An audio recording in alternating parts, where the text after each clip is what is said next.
Good afternoon, everybody. I'm horning in on Josh's time just for a hot second. As we learned last week, America's economy added 215,000 jobs in March. That means that our businesses extended the longest streak of private sector job creation on record. 73 straight months, 14.4 million new jobs, unemployment about half of what it was 6 years ago. This progress is due directly to the grit and determination and hard work and the fundamental optimism of the American people. As I travel around the country, what always stands out is the fact that the overwhelming majority of folks work hard and they play by the rules, and they deserve to see their hard work rewarded. They also deserve to know that big corporations aren't playing by a different set of rules, that the wealthiest among us aren't able to game the system.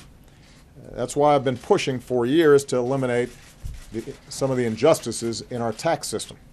So I am very pleased that the Treasury Department has taken new action to prevent more corporations from taking advantage of one of the most insidious tax loopholes out there and fleeing the country just to get out of paying their taxes. This got some attention in the business press yesterday, but I wanted to make sure that we highlighted the importance of Treasury's action and why it did what it did. This directly goes at what's called corporate inversions. They are not new. Simply put, in layman's terms, it's when big corporations acquire small companies and then change their address to another country on paper in order to get out of paying their fair share of taxes here at home. As a practical matter, they keep most of their actual business here in the United States because they benefit from American infrastructure and technology and rule of law. They benefit from our research and our development and our patents. They benefit from American workers who are best in the world, but they effectively renounce their citizenship. They declare that they're based somewhere else, thereby getting all the rewards of being an American company without fulfilling the responsibilities to pay their taxes the way everybody else is supposed to pay them. When companies exploit loopholes like this, it makes it harder to invest in the things that are going to keep America's economy going strong for future generations. It sticks the rest of us with the tab, and it makes hardworking Americans feel like the deck is stacked against them. So this is something that I've been pushing for a long time. Since I became president, we've made our tax code fair, and we've taken steps to make sure our tax laws are actually enforced, including leading efforts to crack down on offshore evasion. I will say that it gets tougher sometimes when the IRS is starved for resources and squeezed by the congressional appropriation process so that there are not enough people to actually pay attention to what all the lawyers and accountants are doing all the time. But we have continued to emphasize the importance of basic tax enforcement. In the news over the last couple of days, we've had another reminder in this big dump of data coming out of Panama that tax avoidance is a big global problem. It's not unique to other countries because, frankly, there are folks here in America who are taking advantage of the same stuff.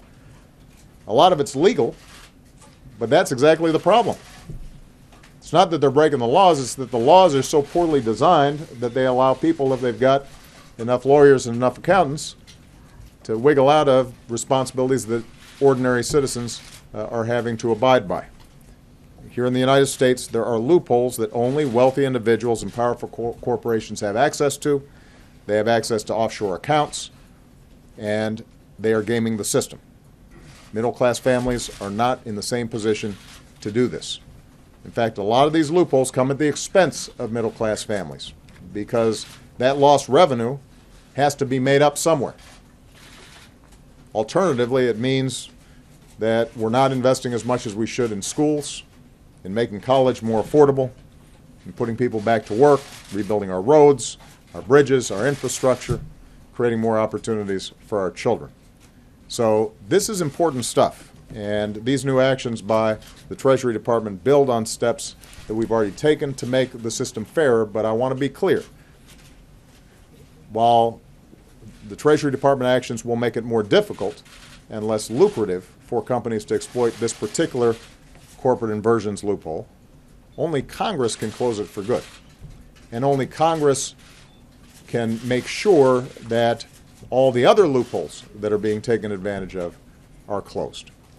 I've often said the best way to end this kind of irresponsible behavior is with tax reform that lowers the corporate tax rate, closes wasteful loopholes, simplifies the tax code for everybody. And in recent years, I've put forward plans repeatedly that would make our tax system more competitive for all businesses, including small businesses. So far, Republicans in Congress have yet to act. My hope is that they start getting serious about it. When politicians perpetuate a system that favors the wealthy at the expense of the middle class, it's not surprising that people feel like they can't get ahead. It's not surprising that oftentimes it may produce a politics that is directed at that frustration. Rather than doubling down on policies that let a few big corporations or the wealthiest among us play by their own rules, we should keep building an economy where everybody has a fair shot and everybody plays by the same rules. Rather than protect wasteful tax loopholes for the few at the top, we should be investing more in things like education and job creation and job training that we know grow the economy for everybody. And rather than lock in tax breaks for millionaires or make it harder to actually enforce existing laws, let's give tax breaks to help working families pay for child care or for college. And let's stop rewarding companies that are shipping jobs overseas and profit overseas and start rewarding companies that create jobs right here at home and are good corporate citizens. That's how we're going to build America together. That's how we battled back from this great recession. That's the story of these past 7 years. That can be the story for the next several decades if we make the right decisions right now. And so I hope this topic ends up being introduced into the broader political debate that we're going to be having leading up to election season. Okay? And with that, I turn it over to Mr. Josh Earnest. A question about the Panama Papers, Mr. President? Yeah.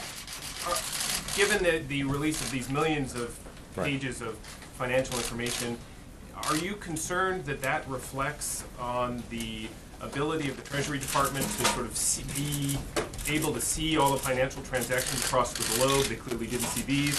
And whether that suggests that the sanctions regime that you've put in place in a bunch of places around the world might not be as strong as you think it is? Well, we know the sanctions regime is strong because Iran wouldn't have, for example, cut a deal to end their nuclear program in the absence of strong sanctions enforcement. But there is no doubt that the problem of global tax avoidance generally is a huge problem. It's been brought up in G7 meetings. It's been brought up in G20 meetings.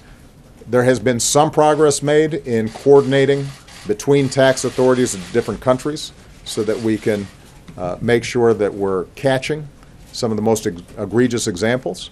But as I said before, one of the big problems that we have, Michael, is that a lot of this stuff is legal, not illegal. And unless the United States and other countries lead by example in closing some of these loopholes and provisions, then in many cases you can trace what's taking place, but you can't stop it. There's always going to be some illicit movement of funds around the world, but we shouldn't make it easy. We shouldn't make it legal to engage in transactions just to avoid taxes.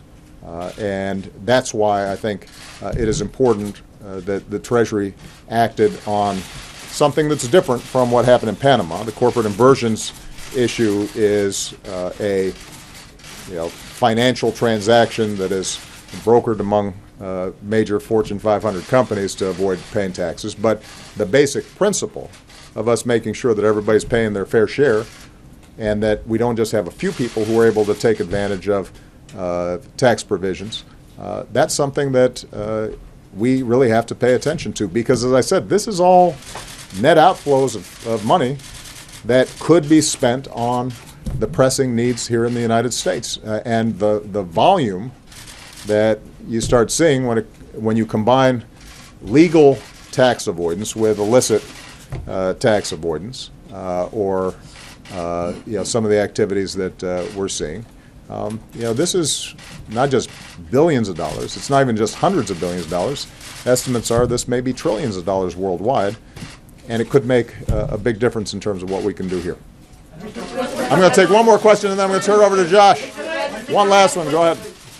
Mr. President, the Republican frontrunner today outlined his plan to pay on the border, which includes barring undocumented immigrants in the U.S. from sending money back home. What would be the real implication of this plan, and are his foreign policy proposals already doing damage to U.S. relations abroad? The answer to the latter question is yes. I think that I've been very clear earlier that I am getting questions constantly from foreign leaders about some of the wackier suggestions that are being made.